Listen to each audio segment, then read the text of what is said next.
हेमंत सोरेन को आज मुंतखब किया जाएगा जेएमएम कानून साज पार्टी का लीडर। 81 रुकनी झारखंड असेंबली की 47 नशस्तों पर जेएमएम की क़यादत वाले इत्तेहाद ने हासिल की है जीत।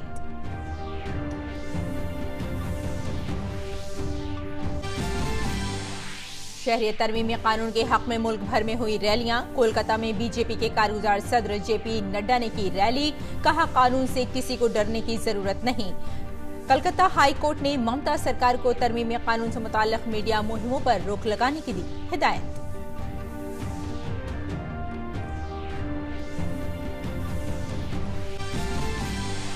अमेरिका में भारत के सफीर हर्षवर्धन श्रृंगला होंगे मुल्क के नए खारजा सेक्रेटरी। मौजूदा खारजा सेक्रेटरी विजय गोखले की लेंगे जगह। गोखले अगले महीने हो रहे हैं सुबुकदोश। भारत ईरान का रियासत की पुष्टपनाही वाली दहशतगर्दी से पैदाशुदा खतरात पर इजहार तशवीश। दहशतगर्दी के सभी महफूज ठिकानों को फौरन खत्म करने की अपील। तेहरान के 2 रोजा दौरे में वजीर खारजा जयशंकर ने सदर हसन रूहानी समेत ईरान की आला क़यादत से की मुलाकात।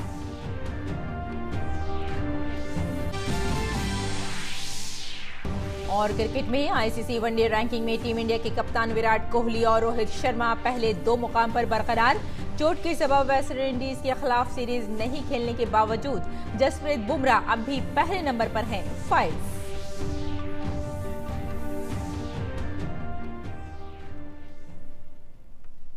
आदाब नाज़रीन, खबरनामे में आपका खैर मकदम है। मैं हूं आपके साथ रेशमा फारूकी। आइए तफसील से अब खबरों पर नजर डालते हैं। झारखंड असेंबली इंतखाबात झारखंड मुक्ति मोर्चा इत्तेहाद को वाज़ेह अक्सरियत मिल गई है, लिहाजा इंतखाबात के नतीजे आने के बाद रियासत में हुकूमत साजी की सरगर्मियां तेज हो गई हैं। झारखंड मुक्ति मोर्चा के हेमंत सोरेन ने आज रांची में कानून साज पार्टी की मीटिंग तलब की है। हेमंत सोरेन को आज जेएमएम कानून साज पार्टी का लीडर मुंतखब किया जाएगा। रियासत में अगर सीटों की बात की जाए तो बरसर इख्तिदार जमात बीजेपी ने 25 सीटें जीती हैं, जबकि झारखंड मुक्ति मोर्चा ने 30 सीटों पर जीत दर्ज की है। कांग्रेस पार्टी को 16 सीटों पर कामयाबी मिली, जबकि आरजेडी ने 1 नशस्त जीती है।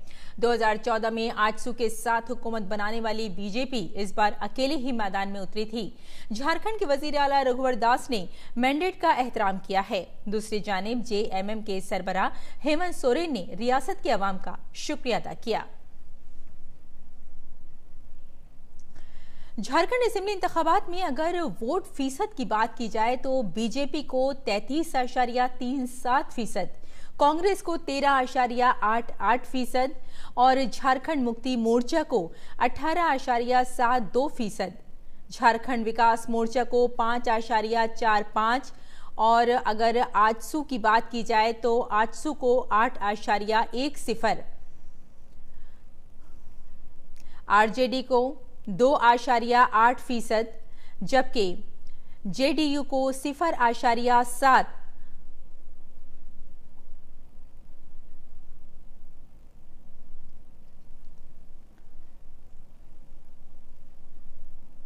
और दीगर उम्मीदवारों को 10.6% वोट मिले हैं। वज़ीर-ए-आज़म नरेंद्र मोदी ने झारखंड के मैंडेट पर ट्वीट किया। उन्होंने कहा कि हम झारखंड के अवाम के जरिए दिए गए मैंडेट का एहतराम करते हैं। बीजेपी को 5 सालों तक रियासत की खिदमत करने का जो मौका दिया था, इसके लिए हम अवाम का तहे दिल से शुक्रिया अदा करते हैं। बीजेपी मुसलसल रियासत की तरक्की के लिए पुरअज़्म रहेगी। सभी कारकुनान का उनकी अनथक मेहनत के लिए शुक्रिया।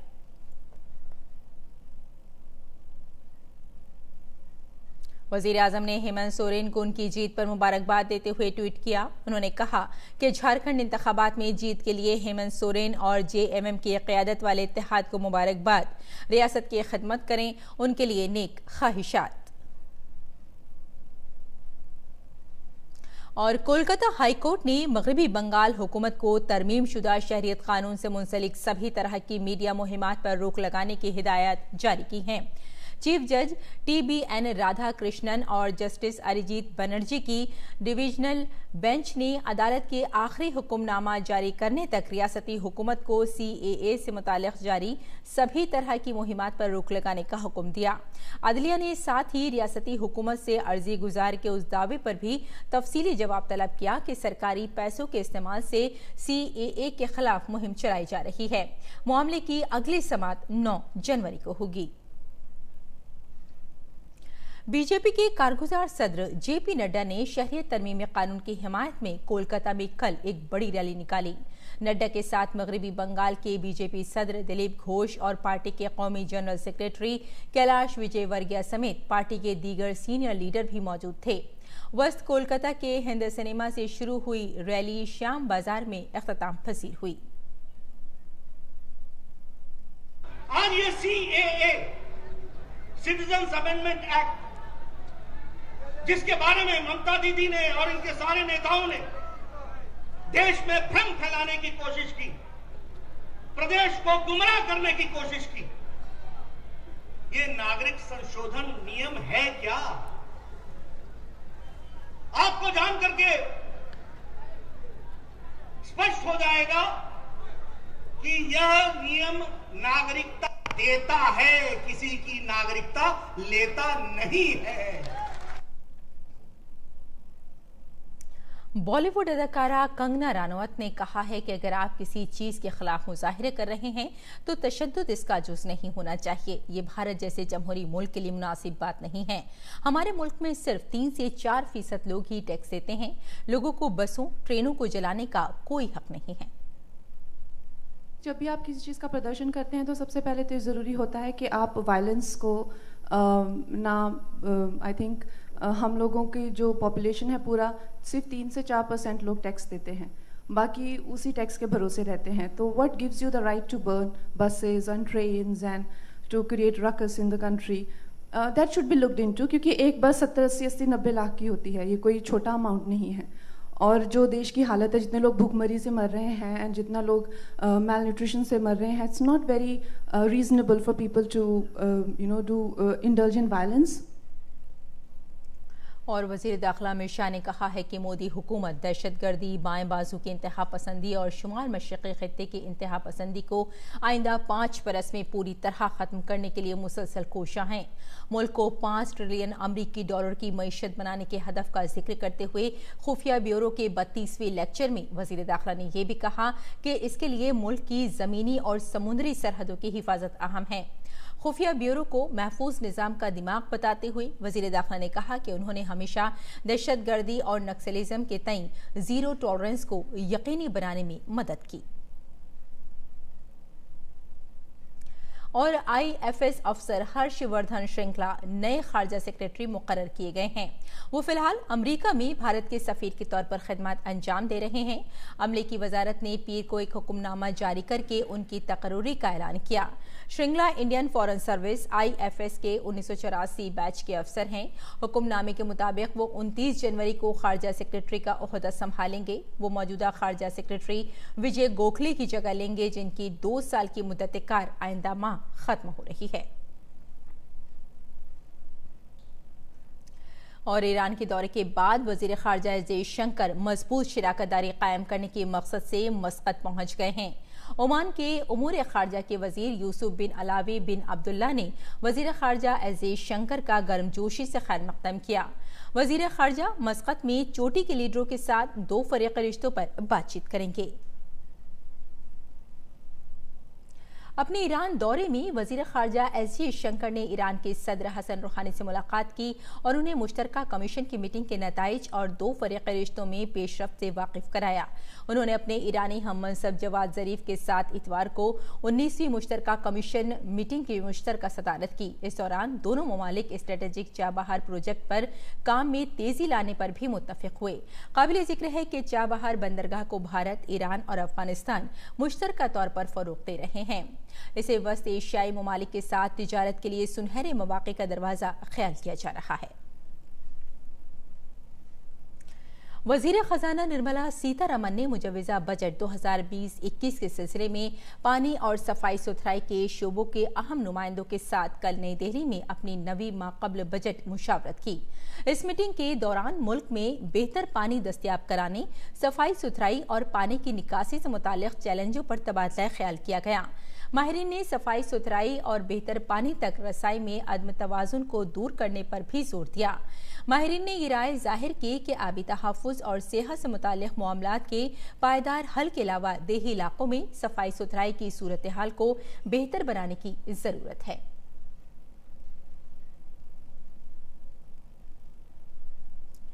वुज़रा के ग्रुप के जीएसटी नेटवर्क की आज बेंगलुरु में मीटिंग हुई।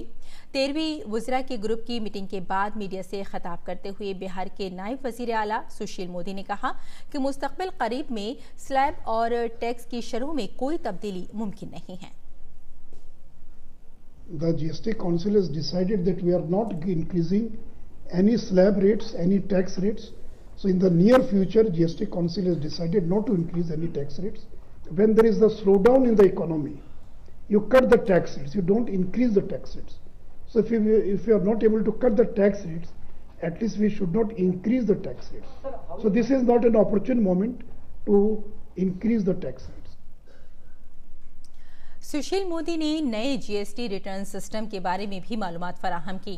उन्होंने कहा कि 1 अप्रैल से नया जीएसटी रिटर्न शुरू किया जाएगा, जिसमें आसान रिटर्न फॉर्म इस्तेमाल किए जाएंगे। 1 अप्रैल से न्यू रिटर्न लॉन्च होने जा रहा है। This is very simple return, will have a very few fields, it will be user friendly. So this new return and in which there will be a input tax credit verification also, because people were used to file 3B, which was very simple. Then with the filing GSTR1, so we try to make it more and more simpler. मरकजी हुकूमत ने माही परवरी के फरोग के लिए एक अहम कदम उठाया है। इसमें ज़राअत और कौमी तरक्यात के कौमी बैंक यानी नाबार्ड को भी शामिल किया गया है, जिसके जरिए मुतवस्सित तबके को लोन दिया जाएगा और लोन पर लगने वाले सूद का कुछ फीसद मरकजी हुकूमत देगी। इसके तहत आज नाबार्ड और तमिलनाडु के दरमियान एक मुआहदा हुआ, जिसमें मरकजी वजीर गिरिराज सिंह भी मौजूद थे।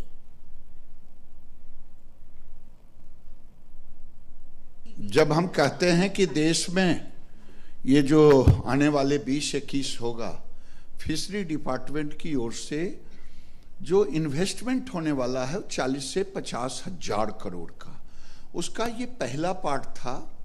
हमारा फिशरी डेवलपमेंट इंफ्रास्ट्रक्चर फंड जो है, उस फंड के तहत हम देते हैं राज्यों को या कोई एंटरप्रेन्योर को, हम उसमें इंटरेस्ट सब्सिडी देते हैं।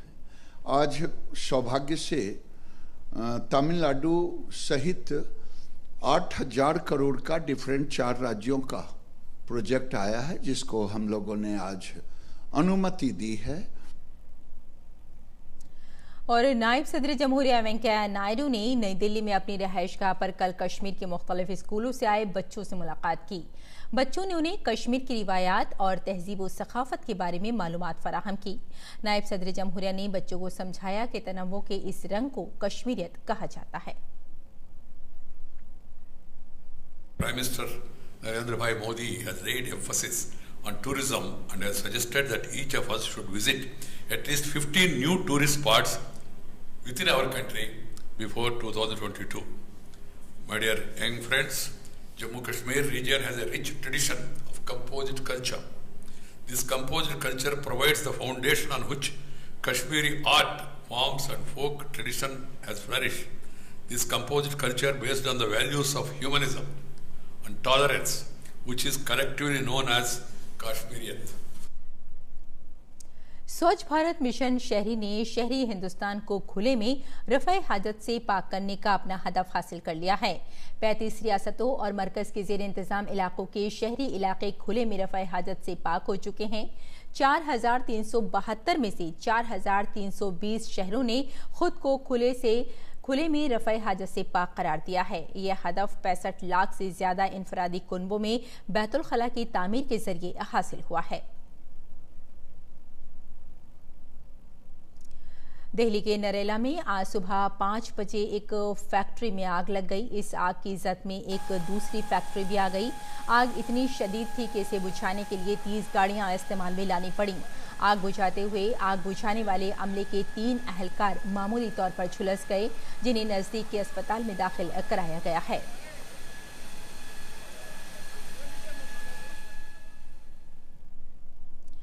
और नायब सदर जमहूरिया वेंकैया नायडू ने कल नई दिल्ली में एक तकरीब के दौरान 66वें कौमी फिल्म अवार्ड तकसीम किए।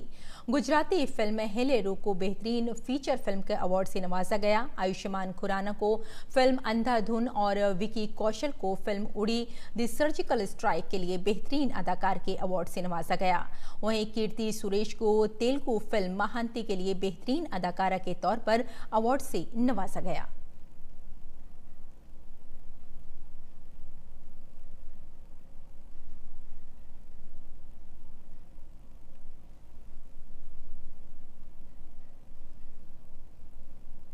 The staggering number of films made in different languages in our country every year is a testimony not only to the popularity of films but also to the fact that the film industry provides a livelihood to thousands of families across the country. Since films can make profound impact on the society, I feel that cinema should act as an instrument of social change. इस मौके पर मरकजी वजीर प्रकाश जावड़ेकर ने फनकारी और तहजीब को मुल्क की ताकत बताते हुए कहा कि हम फिल्मों के जरिए बैनुल-अक़वामी स्टेज पर अपनी गहरी छाप छोड़ने में कामयाब रहे हैं। देश की संस्कृति, देश की कला, यही देश की ताकत होती है और इस ताकत को संवार कर दुनिया के सामने पेश करने का एक बड़ा मौका ये फिल्में देती है। आज दुनिया भर में भारतीय फिल्में बहुत पसंद की जाती है। मरकजी वजीर ने भारतीय फिल्मों और फिल्मी सनत पर जोर देते हुए कहा कि यह हमारा बेशकीमत विरसा है। उन्होंने साथ ही ये भी ऐलान किया कि फिल्म प्रभाग ने बैनुल-अक़वामी और इलाकाई फिल्मों के लिए सिंगल विंडो खोली है। Our theater and our films is our asset, is our soft power, and we must harness it to the advantage of this। और इसलिए हमने 2 निर्णय लिए हैं। एक तो विदेश के फिल्में कोई भी शूटिंग के लिए आएगा तो इसको यहाँ परमिशन लेने के लिए इतने दर भटकना पड़ता है कि वो परेशान हो जाता है। अब हमने फिल्म्स डिवीजन में एक रियल सिंगल विंडो तैयार की है कि एक जगह आकर उनको सभी फिल्मों की परमिशन मिल जाएगी और अभी हम इसको रीजनल भी कर रहे हैं। फिल्म फेस्टिवल डायरेक्टोरेट के एडीजी चैतन्य प्रसाद ने कहा कि इस बार के नेशनल फिल्म अवार्ड्स ने कई कारनामे अंजाम दिए हैं। The 66th edition has given us new benchmarks, it has given us new templates, it has given us new ideas, it has led the broad theme of continuity and change. इत्तलात और नशरियात के वजीर प्रकाश जावड़ेकर आज नई दिल्ली के आकाशवाणी रंग भवन में 44वें आकाशवाणी सालाना अवार्ड्स पेश करेंगे। इस मौके पर इत्तलात और नशरियात की वजारत के सेक्रेटरी रवि मित्तल और प्रसार भारती के chairman doctor A Surya Prakash भी मौजूद रहेंगे।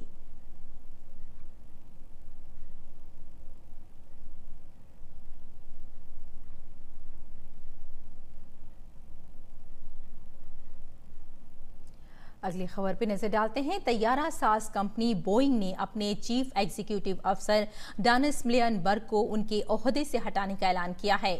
बोइंग ने पीर को कहा कि मैक्स 737 तैयारा बहरान के दरमियान अपना वकार दोबारा हासिल करने की कोशिश के तहत ये तब्दीली जरूरी हो गई थी। बोर्ड ऑफ डायरेक्टर्स ने यह फैसला सुनाते हुए कहा कि अब ये बेहद जरूरी हो गया था कि कंपनी अपना एतमाद दोबारा हासिल करे। कंपनी के मौजूदा चेयरमैन डेविड काल्हान आइंदा 13 जनवरी से कंपनी के सीईओ का ओहदा संभालेंगे। गुज़िश्ता बरस और इस साल मार्च में बोइंग के 2 तैयारे हादसे का शिकार हो गए थे और इन दोनों हादसात को ही इस फैसले की वजह माना जा रहा है। इन दोनों हादसात के बाद से ही कंपनी पर दबाव था। लॉरेंस क्लेयंस को फौरी असर से कंपनी का गैर एग्जीक्यूटिव डायरेक्टर बनाया गया है। और सऊदी अरब की एक अदालत ने सहाफ़ी जमाल खशोगी के कत्ल के मामले में 5 अफराद को सजाए मौत सुनाई है। सऊदी अरब के सरकारी वकील शलान अल शलान ने बताया कि इस मामले में इन 5 अफराद को सजाए मौत दी गई है जो बराह रास्त इस कत्ल में शामिल थे। साथ ही 3 अफराद को मजमूई तौर पर 24 साल की जेल की सजा सुनाई गई है। मुल्क शाम के शुमाली खत्ते में पीर के रोज हुए एक कार बम धमाके में कम से कम 6 अफराद मारे गए जबकि 7 दीगर जख्मी हो गए। ये धमाका तुर्की की सरहद के करीब सुलूक गांव में हुआ। फिलहाल किसी ने भी इस धमाके की जिम्मेदारी कबूल नहीं की है। सुलूक पर तुर्की की हिमायत याफ्ता अपोजिशन लड़ाकों का कब्जा है और ये शाम के रक्का सूबे के सरहदी शहर तिल अबियज के करीब है।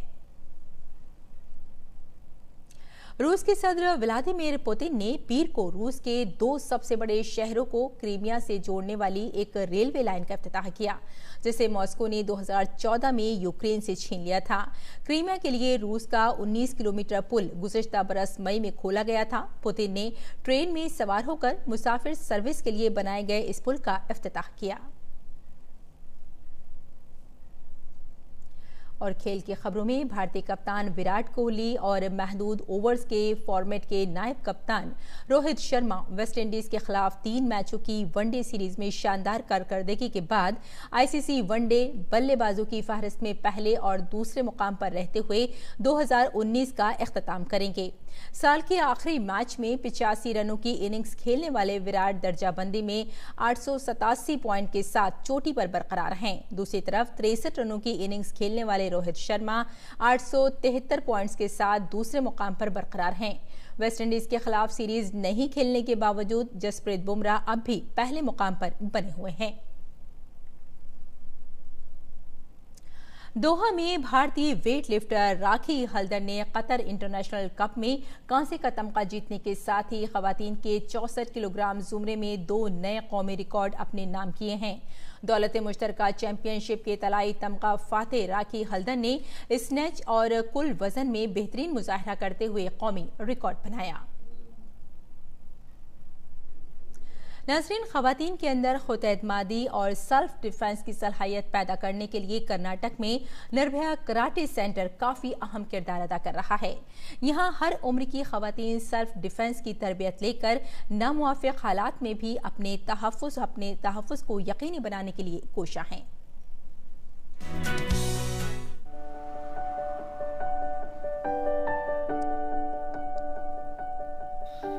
खवातीन के खिलाफ बढ़ते जराइम जहां इन दिनों अखबारों की सुर्खियां बने हुए हैं, वहीं खवातीन भी अपने तहफ़्फ़ुज़ के तईं बेहद फिक्रमंद हो गई हैं। गांधी जी ने भी कहा था कि जब तक मुल्क की खवातीन महफूज नहीं, मुल्क पूरी तरह आज़ाद नहीं हो सकता। औरतों के अंदर अपनी सिक्योरिटी के सिलसिले में कई इदारे उनकी खुद एतमादी बढ़ाने में मसरूफ़ हैं और ये खुद एतमादी उन्हें सेल्फ डिफेंस स्किल्स देकर भी मुमकिन है। कर्नाटक के शिवमोगा जिले में निर्भया कराटे सेंटर एक ऐसा ही प्लेटफॉर्म बना हुआ है जहां खवातीन और लड़कियां सेल्फ डिफेंस की ट्रेनिंग ले रही हैं। मैं जब से कराटे सीख रही हूँ, मेरे अंदर का डर कम होता जा रहा है। पहले मुझे अकेले कहीं भी बाहर आने जाने में डर लगता था, पर अब मैं आत्मविश्वास के साथ कहीं भी बाहर आ जा सकती हूँ। सेल्फ डिफेंस स्कूल में हर उम्र की खवातीन को सेल्फ डिफेंस की तरबियत दी जाती है। इसमें मार्शल आर्ट, कराटे और ब्रूसली चैन का इस्तेमाल करना भी शामिल है। रस्मी तरबियत के जरिए यहाँ खवातीन और लड़कियों को छेड़छाड़ और झपटमारी से बचने के तरीके सिखाए जाते हैं। हमारा मुख्य उद्देश्य महिलाओं को कराटे की शिक्षा देकर उन्हें सशक्त करना है ताकि वे आत्मरक्षा के लिए किसी पर निर्भर न रहें और आत्मविश्वास के साथ अपना जीवन व्यतीत कर सकें। पिछले 5 वर्षों से कर्नाटक का निर्भया सेल्फ डिफेंस स्कूल खवातीन को खुद एतमादी की उड़ान दे रहा है। साथ ही यहाँ के ट्रेनर आसपास के कारखानों में जाकर भी खवातीन को कराटे और सेल्फ डिफेंस का हुनर सिखाते हैं। निर्भया कराटे सेंटर एक कोशिश है खवातीन को इस बात का भरोसा देने की कि भले ही समाज में डर का अंधेरा बिखरा हुआ है, लेकिन उनके अंदर इस अंधेरे में हिम्मत की शमा रोशन करने का हौसला भी है। Bureau report, DD news Urdu खबरें।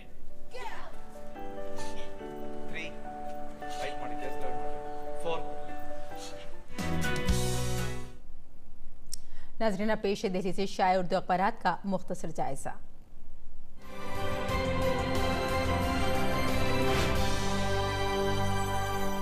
दिल्ली से शाये बेशतर उर्दू अखबारात ने झारखंड असेंबली इंतखाबात के नताइज से मुतालिक खबर को अपनी शह सुर्खियों में जगह दी है। रोजनामा राष्ट्रीय सहारा ने लिखा है, झारखंड मुक्ति मोर्चा इत्तेहाद को वाज़ेह अक्सरियत। दीगर सुर्खियां हैं, नायब सदर जमहूरिया एम वेंकैया नायडू का बयान है कि पाक समेत सभी पड़ोसियों से पुरअमन ताल्लुकात चाहता है हिंदुस्तान। शाम के फौजी अड्डों पर इसराइल की बमबारी। श्रीलंका और ऑस्ट्रेलिया के लिए टीम इंडिया का ऐलान। वनडे और टी20 टीम में शिखर धवन और बुमराह की वापसी, रोहित और समी को मिला आराम। अब बात रोजनामा इनकलाब की। वज़ीर इत्तलात व नशरियात प्रकाश जावड़ेकर ने शहरियत तरमीमी कानून पर अपने एक बयान में कहा कि फर्जी और बेबुनियाद गलत फहमियों से बचें। वज़ीर दिफा राजनाथ सिंह ने अपने अमरीकी दौरे के दौरान सदर ट्रंप से की मुलाकात। मशहूर गुलकार मोहम्मद रफ़ी के यौम पैदाइश के मौके पर अखबार ने एक मजमून शाये करते हुए लिखा है, मोहम्मद रफ़ी एक ऐसे गुलकार जिन्होंने फिल्मी मौसीकी की तारीख बदल कर रख दी। अब आखिर में नज़र रोजनामा हिंदुस्तान एक्सप्रेस पर। शुमाली हिंदुस्तान में शिद्दत की सर्दी, कोहरे के बाइस परवाज, रेल और सड़क नकलो हमल बुरी तरह मुतासिर। खाशकजी कत्ल मामले में 5 को सजाए मौत। दिल्ली के कराड़ी इलाके के कपड़ा गोदाम में आग लगी, 3 बच्चों समेत 9 हलाक। अखबार से आज बस इतना ही।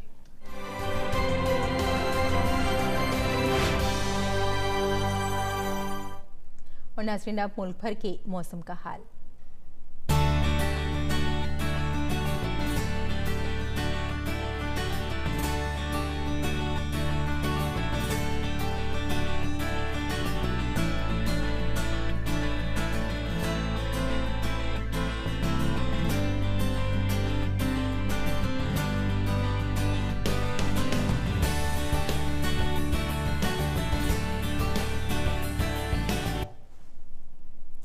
नाज़रीन, भारतीय सिनेमा के कामयाब तरीन गुलकारों में से एक और अपनी गुलकारी से सबके दिलों पर राज करने वाले मोहम्मद रफ़ी का आज यौम पैदाइश है।